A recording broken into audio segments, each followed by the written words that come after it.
What's the secret to great leadership? Let's find out. That's this week on the Badass Agile podcast.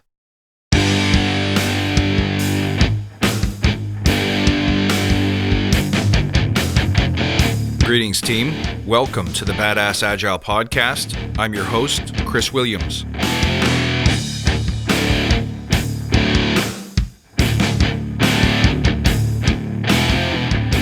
Hey, my friends, welcome back. So great to see you. I want to thank you for tuning in week after week. Here's one thing you can do to really simplify your practice. Stop reading about the essential qualities of a leader, the 5 great practices of leaders, the prominent traits of prominent leaders. All of those things are deceptive. You want to know the truth about leadership? Here it is.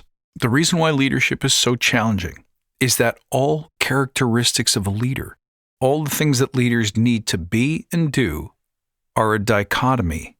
The challenge of leadership is to balance opposing forces and to learn where the perfect middle ground is. Let's dig in on that, but first let's take a moment to remember why we're here. To create an elite tribe of leaders who truly serve their clients and communities by doing what matters and what works, relentlessly chasing value and excellence like a badass. There's so many resources out there about what you need to do to be agile, but we focus on who you need to become in order to lead teams. So let's hammer down those fundamentals to create a truly unique and powerful force in this industry. Remember, if this helps you, tell your friends. You can find us on Facebook in the Badass Agile Listener Lounge and also on Clubhouse in the Badass Agile Club. Now, I've said this before. If you're looking to become a great leader by running scripts, you're looking in the wrong place. Not only is there no one-size-fits-all prescription, but there isn't even a perfect leader for any given situation or personality type or team. Here's some things I want you to consider. One of the fundamental qualities we associate with leadership is strength. But strength to what end? If by strength you mean decisive and certain, I agree those are desirable qualities. But how does a strong leader deal with haters, for example, or dissent? Do they do it by crushing the opposing opinion or the opinion holder? I think we'd all agree that's a bad way to go, although we've all met leaders like that, I'm sure. So we should be able to quickly agree that when it comes to strength, there are certain times when we use it, and there are certain times when we hold back.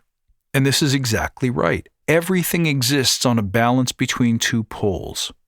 With regard to strength, there are times to be courageous and certain, and then there will be times to be vulnerable and to be yielding. Sometimes when you have an opponent, the best way to defeat them or to deal with them is to use their own momentum against them by getting out of the way. If you think about a time where that might have been true for you, you'll realize this is great wisdom. So how do you know when the perfect balance is? When are you supposed to be strong and confident and certain and unyielding? And when are you supposed to be yielding? Well, the only way to find out the perfect balance is to live it, to experience it, to get practice being strong, and most importantly, to get practice being too strong so that you know when you've gone too far. And then to practice yielding, and to practice being too yielding or yielding at the wrong occasion to know when it doesn't fit. What about confidence and vulnerability? Same thing. There are certain times when it's appropriate to be vulnerable, but there will be other times where your certainty is what's going to give other people courage and inspire them. You can pick any other quality you can think of. Should you be verbose or concise? Same thing. There is a place for both, and the secret is finding the balance and knowing how to intuit when one situation calls for one and when one situation calls for another, and to do the balancing act in complete certainty. What I mean by that is to say, I don't know in this given moment whether I'm supposed to be wordy or concise, strong or vulnerable, whether I'm supposed to be decisive or whether I'm supposed to be leaning into my team to get feedback and opinion, to gather more data. If at any given moment you don't know which pole to choose, pick one and be fully prepared to be wrong, to adjust, and to grow from what you've learned and experienced. What's so important about this balancing act is that you never want to be a one-note wonder. It's easy to always be strong and bullish. It's easy to always be vulnerable and yielding. The truly balanced leader has access to both in any given situation and has the emotional intelligence and the self-awareness to know which one's called for in a given situation, and also to know where they're gapped in its application. You can choose any qualities that we associate with great leadership: contemplative versus decisive, fast versus slow, conservative versus risk-taking. There's even a place for emotional responses like anger and joy and sadness. All of those things have an appropriate moment, but the secret is to be in control of them, to be able to choose when you apply which one, to have complete mastery over all of the skills and all of their manifestations, and the judicious application of the right response in the right moment. There will be times where command and control is completely appropriate, and then there will be times where trusting in your teams and letting them explore and stretch is the best thing you can do. Trusting versus questioning, expanding versus contracting, investing versus divesting, accessible versus private, transparent versus mysterious. You can see how all of these things have a desirable point. Light doesn't exist without dark. We need both of these things to create color, to create interest, to create dynamism, and to have the inspiring qualities that we associate with great leaders. But there is no such thing as absolutes for that very reason. All of life is a constantly evolving tension between forces, and that's exactly how your leadership should be. Mastery is all about the knowledge of when to use which, understanding the impacts, and being able to courageously and accurately deploy them when they're most appropriate. It's about changing up the mix on days when it's needed, adjusting the balance. If you used to be 80% risk and 20% conservative, as the environment changes, your customers change, and you as an individual change, and your team makeup changes, you might need to switch that to 60-40 or 50-50. And then a month later, you might have to change it back again. Your beliefs can never be fixed. They have to be growth-oriented. You have to be able to abandon everything you think you know, because it's what you think you know that holds you back from becoming bigger, doing more, discovering new things, experiencing new things.